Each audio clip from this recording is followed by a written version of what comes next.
আসসালামু আলাইকুম রহমতুল্লাহি বরকাতুহু। গত 15 বছর 6 মাসে যে সরকার বাংলাদেশত আছিল ইতারা জনগণের ফুন্দদি দিয়ে দে ফোন আবাস ইতারা দেশের হাই গাই রেলে ফুসিয়ারে দেখি গো ইতারা দলের নেতাকর্মী যারা আছে তারা এখন আতঙ্কত আছে।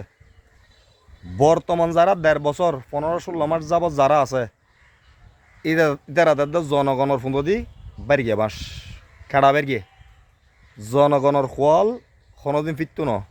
কারণ আর দেশত যে সমস্ত রাজনৈতিক দল আছে, রাজনৈতিক নেতৃবৃন্দ আছে, তারা তো দেশের প্রতি প্রেম নেই, মহব্বত নেই।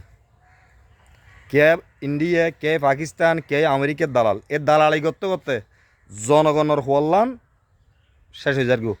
এটা লাই 11 যায় নেন ফরালার গিন 70 বেনা চাইও।